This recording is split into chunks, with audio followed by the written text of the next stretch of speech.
à tous et bienvenue dans cette nouvelle émission en réflexion. Et nous avons la chance aujourd'hui d'avoir deux invités de marque, Maya et Habib. Maya? Bonjour Henri. Oui, moi je travaille à H&L & Co Performance dans la branche Wellbeing et je travaille sur la gestion des émotions. Donc je suis coach pour retrouver un alignement et une confiance en soi aussi dans son parcours de vie. Et Habib Yehoun, expert digital pour Ebra Media, le Républicain Lorrain. Donc, je vais accompagner, on va dire, les clients et les commerçants sur l'expertise digitale. Ça va être la formation au niveau publicitaire, comment ça fonctionne, comment ça évolue, et puis souvent l'appréhension, en fait, de ce nouveau monde. Alors aujourd'hui, nous allons parler d'un sujet qui est vraiment d'actualité, le burn-out.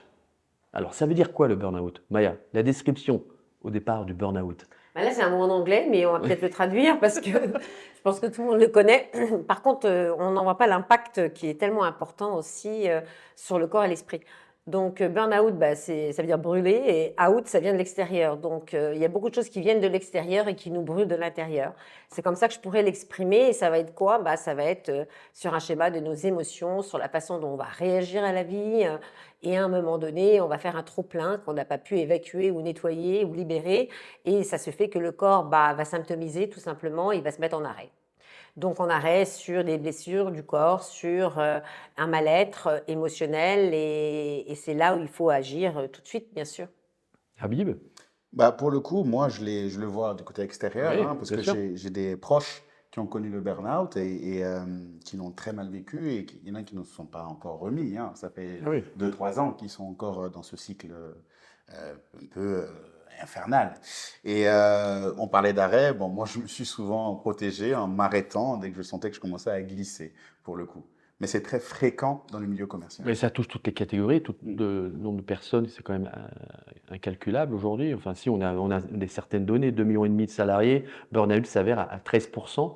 C'est vrai que c'était un mot qui n'était pas vraiment connu à l'époque, mais en fin de compte, burn-out, ça veut dire qu'on brûle, mais il faut l'extérieur ou c'est plutôt l'intérieur quand on fait un burn-out. C'est bon, on C'est-à-dire explose, qu'après, c'est le qu'on corps n'en qui peut se... plus. Oui, après, c'est quelque chose qui va se passer en interne avec justement le corps et l'esprit, quoi. Je veux dire, c'est que on a un trop-plein de tellement de choses qu'on ne peut plus mettre des nouvelles choses, en fin de compte. Et on est toujours sur des schémas du passé, hein, qui reviennent et déclenchés avec ce monde extérieur qui vient à nous. Donc, on peut être 3 personnes et puis on peut très bien avoir 3 réactions différentes face à un événement qui vient à l'extérieur de nous. Et c'est bien là qu'on verra bien celui qui va se mettre en colère, celui qui va se mettre à pleurer, l'autre qui va dire pourquoi tu pleures, je comprends pas. Donc c'est assez personnel le burn-out, c'est quelque chose qui est un trop-plein à soi-même. Et donc aujourd'hui, je pense qu'on devrait avoir un peu plus d'informations sur comment le burn-out peut se mettre en place dans l'entreprise, que ça soit dans la connaissance aussi bien à la maison, et de faire beaucoup plus ou encore de l'information, de ne pas en arriver là en fin de compte et de pouvoir évacuer des choses et de prendre des pauses aussi de repos et avoir une vie beaucoup plus en équilibre et en harmonie et pour pas en arriver là en tout cas. Donc, En tout cas, Habib, la communication, comme l'explique très bien Maya, est très importante parce que, en fin de compte, si on se retrouve dans cette situation-là, qu'on n'arrive pas à s'exprimer, le partager, même avec que ce soit ou son boss ou son équipe autour, dire voilà, aidez-moi, s'il vous plaît, donnez-moi la bouée de secours, eh ben, on continue. C'est clair, et c'est important d'avoir ces moments-là dans les entreprises et avec toutes les strates de l'entreprise. C'est-à-dire qu'il y a le management qui doit être au courant, parce que souvent, le management se dit, bon, c'est un caca nerveux, c'est un moment difficile, c'est juste qu'il ne supporte pas la pression, alors que c'est réel, ça devient maladif. J'ai eu quand même des moments, pas dans l'entreprise dans laquelle je suis aujourd'hui, mais où il y avait tellement de pression que j'avais un mal-être. Ouais. Et l'élément symptomatique que moi j'ai eu qui me faisait le plus peur, c'est que j'entendais mon téléphone sonner perpétuellement. Et ce n'est pas. Il ne sonnait pas. J'avais toujours l'impression que mon téléphone était en train de sonner. Là, on commence à glisser. Alors là, on va dans une autre dimension aussi, ça c'est du côté de Maya, c'est souvent les leaders, lorsqu'ils n'arrivent plus à communiquer ou à prendre certaines décisions, mettent une certaine pression aussi à toute leur équipe autour et ne les rassurent pas finalement. Donc ça crée quelque chose, une confusion, un mal-être, une pression. Moi je l'ai ressenti aussi parfois dans le tennis. On a eu aussi récemment certaines déclarations de joueurs de tennis, de joueurs de football qui ont fait une dépression, un burn-out. Pourquoi? Est-ce que le management aussi, de ce côté-là, est important pour pouvoir avoir son équipe dans la meilleure disposition possible? Bien sûr, oui, oui, c'est reprendre le codage en fin de compte de l'échange, comme tu viens si bien le dire aussi, et avoir aussi bien que dans le sport, que ce soit dans l'entreprise ou à différents niveaux, c'est de mettre peut-être des sas un petit peu d'alerte pour pas en arriver, donc de pouvoir donner une communication, qu'est-ce qu'est le burn-out, où est-ce qu'on peut arriver à ça, et de pas en arriver là parce que par manque de non-communication. Le burn-out, c'est aussi une réflexion sur soi-même, c'est des peurs refoulées, c'est des frustrations, c'est beaucoup de choses. Donc, il nous appartient à nous-mêmes. Certes, c'est pas que l'entreprise qui va nous le donner, ça va pas être que le monde. Non, ça va être un tout qui par rapport à soi-même, mais être détecté, ça peut être détecté justement à travers notre vie au quotidien. Donc, c'est vrai que l'entreprise, on y vit plus qu'à la maison. Donc, peut-être mettre aussi de l'information où l'information est à l'écoute pour pouvoir aider aussi et que justement les équipes ou même les leaders sont encore plus performants dans le sens de se libérer et d'être beaucoup plus dans l'échange et moins dans la frustration ou dans la rigidité ou dans la compulsion qu'on peut donner aussi parce que on peut pas, enfin je veux dire, on n'est pas des machines, on n'est pas des robots, on a besoin aussi d'avoir des sas aussi de décompression.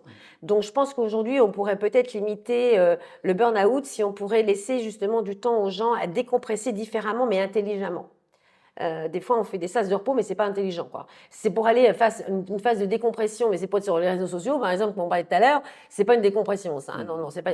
Donc oui, il pourrait peut-être avoir des fiches un peu de savoir comment justement libérer un peu et être plus en introspection avec soi-même. La communication est très importante, surtout dans votre métier, dans ton métier, Habib, que ça soit aussi la presse, que ça soit aussi les réseaux, on le ressent, quoi. On en parle de plus en plus. Il y a quand même Ouais. carrément des dispositifs de qualité de vie au travail qui sont développés par exemple dans nos entreprises à nous, parce que bien sûr la presse s'informe de ce qui se passe à l'extérieur et rapporte souvent ça à l'intérieur. Donc Et les fake news. Et Ça, voilà, c'est pour la voix, pour un peu. Exact. Et du coup, bah, chez nous, il a fallu retravailler, repenser quand même certaines organisations. Il y a encore quelques têtes dures, mais c'est le jour et la nuit par rapport à ce qu'on a pu, certains ont pu connaître à l'époque de ce qu'on me disait. Et aussi, dans une autre émission, on a parlé des réseaux sociaux. C'est quelque chose que moi j'ai utilisé, c'est-à-dire que je suis allé dans des groupes où il y a des gens qui venaient en fait parler de leur vécu. Juste, c'est pas forcément trouver des solutions, c'est juste extérioriser ce qu'on Oui. dit avec d'autres personnes qui partagent la même expérience. Ça m'a beaucoup aidé. Plus les vidéos sur YouTube, des choses comme ça. Ce petit pas à pas là permet de comprendre, de voir qu'on n'est pas seul. Et cette info, moi j'ai pu la faire moi-même, et je pense qu'elle devrait être vraiment obligatoire et disponible à tout salarié. Est-ce que c'est suite un petit peu, malheureusement, à ces 2 années qui ont été terribles, qui ont été, au départ, tout le monde était content, c'était un petit peu le confinement, c'est-à-dire qu'on était chez soi, on prenait un peu plus voilà, le temps, notre vie a un peu changé, on s'est rendu compte que de voyager aussi loin, c'était pas si important, on a été un peu plus pas on va dire rationnel, mais on était beaucoup plus ancré. Ça, l'ancrage aussi, Maya, c'est quelque Oui, chose mais regarde, d'important. pendant le confinement, il y a eu beaucoup de gens justement qui ont très mal vécu ce confinement parce qu'ils étaient plus du tout en interaction aussi avec le monde extérieur. Donc je pense que ce qui est important, c'est de moment peut-être pause de Covid, ça a été du bien, du mal. Il y a eu beaucoup, beaucoup de changements justement et on en voit les répercussions aujourd'hui pour peut-être retrouver une autre stabilisation aussi pour ceux que ça a pu faire du bien, pour ceux que ça fait du mal aussi. Parce que quand on est dans son calme, bah, il y a les montées, il y a les pensées qui remontent aussi. Hein. Il y a beaucoup de choses qui remontent beaucoup plus. Et comment gérer ces émotions qui reviennent. Et c'est là où on peut apporter aujourd'hui, aussi bien la science les a étudiées, tout un cheminement qui est mis en place où depuis 20 ans maintenant on s'y affaire. Il y a des techniques pour que les gens puissent être en autonomie et de pouvoir gérer leurs émotions. Donc je pense qu'aujourd'hui, oui, c'est la gestion des émotions pour pas en arriver au stress. Parce que le burn-out, c'est lié au stress. Et le stress, c'est lié à quoi? Bah, c'est être bloqué en fin de compte de quelque chose en permanence. Et le stress dans le corps, il va obligatoirement mettre un arrêt, une sorte de blocage de plexus solaire. Et là, on va se mettre complètement en adrénaline et cortisol. Hein, c'est bien l'hormone du stress. Mais cette hormone, elle est là pour être en survie. Donc, on n'est pas en état de survie quand j'ai une mauvaise pensée ou quand j'ai un trop-plein. Peut-être que quand j'ai un trop-plein, je suis en état de survie, mais peut-être pas en arriver là.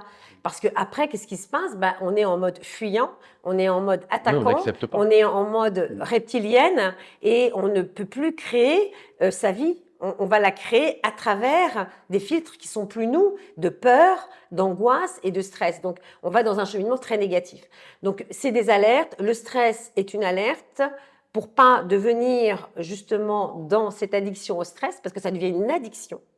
Parce que le stress devient une addiction aujourd'hui inconsciente, parce que l'adrénaline et le cortisone, c'est une surpuissance d'énergie au moment présent. C'est un peu comme de la coke, en fin de compte. Oui. Et donc, on devient inconsciemment addict au stress parce que ça me donne des pulsions. Mais c'est pas la bonne, parce que ça brûle le corps aussi à haute dose.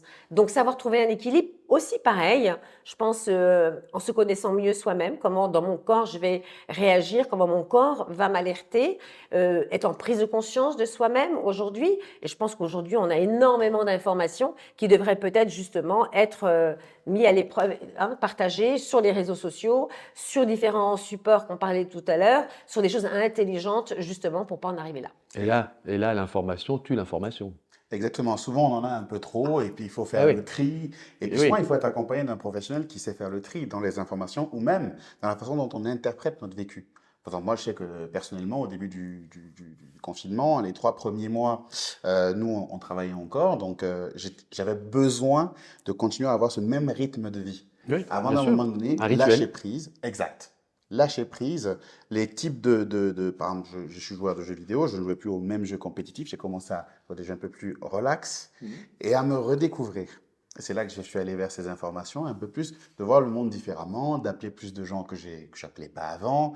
Et cette pause m'a été vraiment bénéfique. Je pense que dans le quotidien, il est difficile de prendre cette pause. On est tout le temps à cheval, Harcelé. la pression du chiffre, des choses comme ça. Et quand on lâche prise, on se rend compte qu'en fait, c'est même plus bénéfique d'avoir ce recul.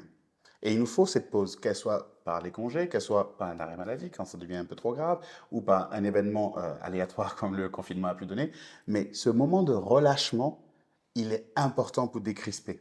Et aussi les infos qui vont avec. Je pense que il est important d'avoir un professionnel qui nous accompagne. Non, mais de toute façon, la communication, c'est la chose la plus importante. Si moi, on communique, moi, ça a été un de mes problèmes quand j'étais aussi, ma première vie, joueur de tennis. La communication est importante. Il est vrai que le coach est important. Il est vrai qu'à un moment, on parle plus le même langage. C'est pas du tout comme disait Maya, on parle plus le langage là, mais on l'entend plus de la même façon, on le réceptionne plus de la même façon. Pourquoi? Parce que il y a eu quelque chose, et là, faut arriver à le comprendre. Et donc, aller dans cette dimension-là, c'est aussi apprendre à se connaître soi-même. Et ça, là-dessus, je pense que Maya, elle peut vraiment l'expliquer parce que c'est la chose la plus importante. Moi, je l'ai compris trop tard, malheureusement, par rapport à mon métier, le sportif de haut niveau. Mais tout le monde peut comprendre. Bien sûr. Et il y a le décodage, comme je dis, c'est la gestion, ça s'appelle la gestion des émotions, c'est ce que je fais parce que tout passe à travers nos émotions. Il faut bien savoir que tout ce qu'on est programmé aussi en autopilote, parce que nous avons aussi notre autopilote, hein, on a aussi notre algorithme d'autopilote qui est notre inconscient, c'est là où j'ai tout ma programmation de ma naissance jusqu'à maintenant. Et quand on a une programmation, elle est toujours reliée à une émotion. Donc il faut bien savoir que c'est l'émotion qui va conduire ma vie et qui va me donner aussi mon parcours et aussi, bien sûr, ma direction sur mon ressenti du moment présent. Donc, être en introspection avec soi-même sans faire de grands mots, je vois bien mon alerte. Comme je disais, il y a du bon et du mauvais stress. Le bon stress, ça va être quoi? C'est de ressentir une émotion qui va être « Oh là, je suis peut-être en danger, là ». Je sens que là, j'ai peut-être passé, peut-être me méfier, peut-être être trahi, un truc d'injustice là, ou je sais pas, il y a quelque chose. Donc, si je m'en arrête là, ça veut dire que je me détache de la situation et je m'écoute mon sixième sens un petit peu. Qu'est-ce qui me dit ma petite voix intérieure? Donc là, je suis plutôt bien. Mais si je suis totalement happée par cette information qui va me mettre en stress et que je vais remettre en boucle cette information de stress et que je vais nourrir cette information de stress, ça c'est le mauvais stress. Donc, c'est l'émotion qu'on va grandir et qui va nous bloquer et nous freiner totalement et ne pas pouvoir nous ouvrir à un nouveau champ possible que je peux peut-être intervenir et peut-être reformuler et peut-être aller un peu plus loin et évoluer dans ce sens-là pour être justement dans ma direction. Il y a aussi un autre élément qui m'a beaucoup aidé, c'est pas forcément lié directement à toute tout ce qu'on vient de dire, c'est l'alimentation et le sport. Donc, pas à niveau compétitif Non, mais bien sûr. ce point-là, mais juste le fait d'aller à la salle, d'aller courir un peu, ça m'aérait. Et la façon de manger, j'ai changé, mon alimentation, plein de choses, parce que bon, avec le boulot, on est tout Bien le temps sûr. soit au resto, on mange des choses pas forcément terribles des fois. Et le fait d'être chez soi, de même faire à manger, ça apporte beaucoup de choses. Donc, il y a plein d'autres éléments pour donner des ressources à son corps et à son cerveau que je pense qui sont intéressants. Et là, je retrouve une question. Est-ce qu'au niveau sportif, il y a des points qui ont été abordés pour savoir gérer le stress? Et aussi à ton niveau, quels sont les conseils que vous pouvez donner à quelqu'un comme moi, qui suis plus en dehors de ça, pour gérer le stress, pour ne pas en arriver à moments Bah, dramatiques? écouter son stress déjà.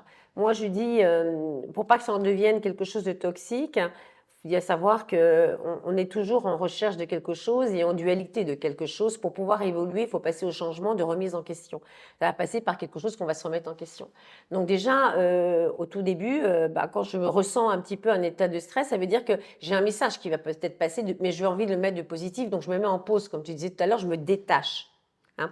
Ouais, se Donc je vais me détacher, détacher, mais important. je vais l'accueillir, ce stress. Je vais pas le refuser. Je vais lui dire, ah, tu es en train de me donner un message là. Bon, écoute, j'achète, mais par contre, je vais peut-être aller courir, ça va me faire du bien. Je vais me poser à la maison, tiens, j'ai envie de cuisiner, ça va me changer les idées.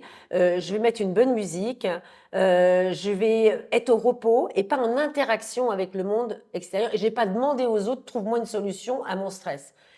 Je crois qu'on ne peut pas demander aux autres de calmer notre stress, c'est à nous-mêmes de pouvoir l'intégrer à soi-même et de dire c'est moi qui vais pouvoir le libérer, mais en tout cas j'ai un message positif.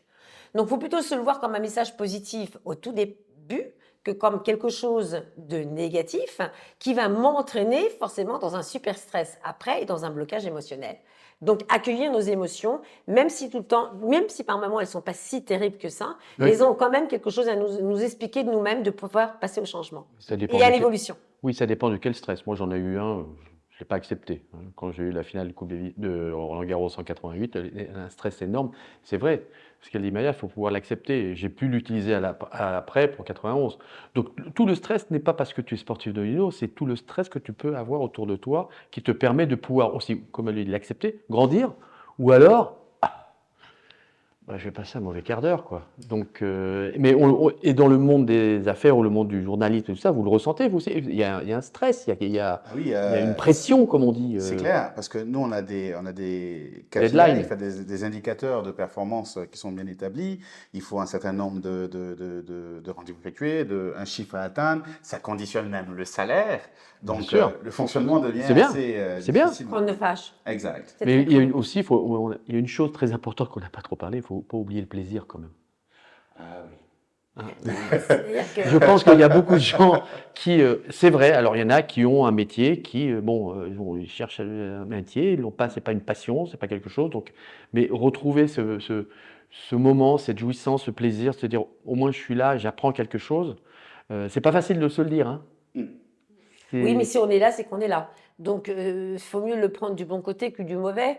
Donc, autant être à contre-pied pour être dans un refus de quelque chose, ou plus dire, je suis là parce que autant bien faire, parce que moi, je suis là. Donc, ça, c'est aussi de l'autosuggestion à soi-même. C'est aussi être bienveillant avec soi-même.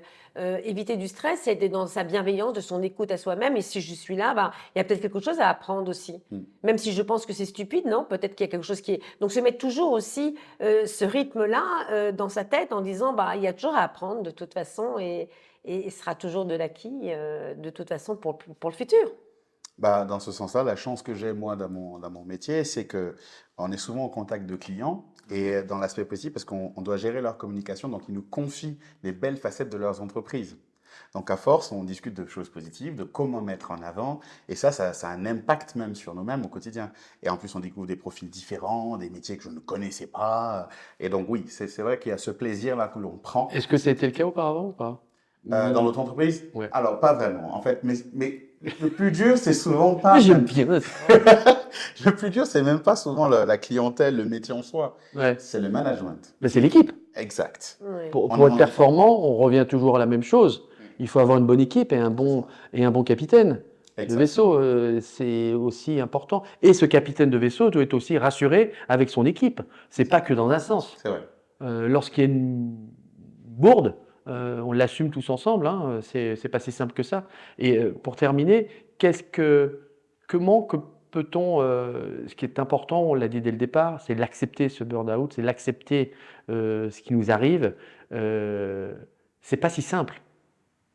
On Bah, c'est pas doit si simple. Bah non, c'est parce qu'on n'a pas non plus les comment le déceler, comment on peut voilà, on Bah, l'a un c'est peu un petit peu ce expliqué, que mais j'expliquais tout à l'heure. C'est par rapport aussi à mes émotions, comment je les accueille et je les reçois.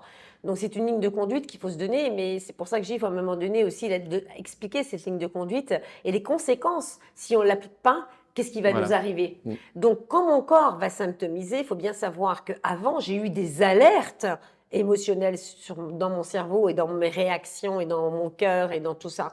Le corps va symptomiser et à un moment donné va se fermer parce qu'on n'a pas écouté non plus les informations qu'il a voulu aussi nous recevoir à travers, bien sûr, ces émotions que je reçois d'un trop-plein que je garde et que je n'évacue pas.